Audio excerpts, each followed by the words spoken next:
Gavin McAllister here with Bruin Volleyball head coach Sue Delaney. After her second 3-0 sweep, got a great effort out of the kids here this evening. Victory over Western Nebraska, 3-set sweep, as I mentioned before, Sue. A couple of really close sets, but you guys really just brought the emotion today. The team looked as good as I've ever seen a Bruin Volleyball team look. Are they really firing on all 6 pistons like you talked about?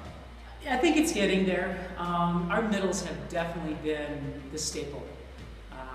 They get off and they get in quick. Bailey's done a great job of just feeding them in transition.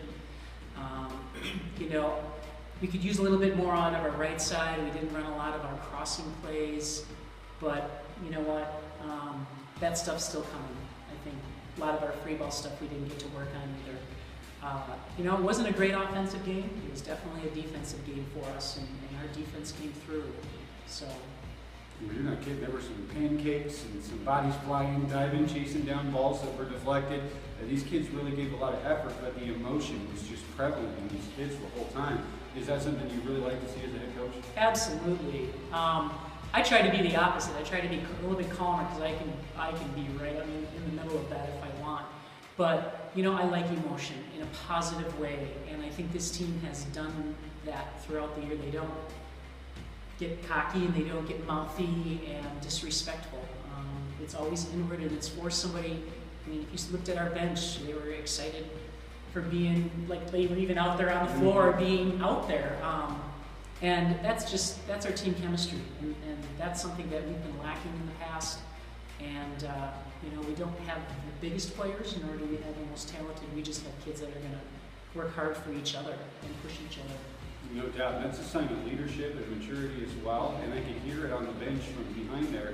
And just listening to these kids, it was, you know, we've still got work to do, and they were excited and loving every minute of it. But there's that leadership. And speaking of that leadership, a couple of sophomores we had in here just moments ago. How big will that leadership be with so much pressure on their shoulders for the semifinal matchup coming up here real soon?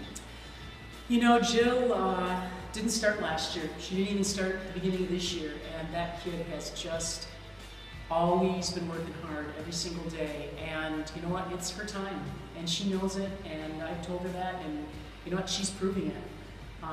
Indigo last year was not a libero, and worked really hard in the spring and earned that spot.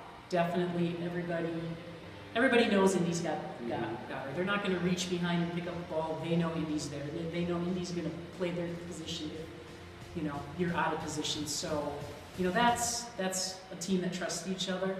You know, they've worked every early morning together, pushing each other, working out.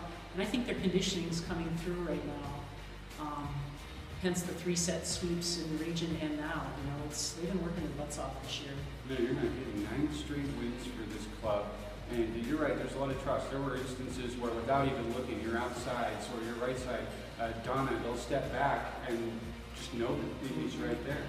Well, it's going to be a whole lot of fun soon. It's been a blast. You got to give yourself a little bit of rest. Yeah. Get these kids ready. 6:30 p.m. on Friday. It's going to be massive. The Bruins, it looks like Tyler Junior College if everything shapes up the way it looked out there. Thank you so much, Sue. Get some rest, and let's go get them tomorrow. Yep. Awesome. Thanks. You'll find the link right here on SLCCBruins.com.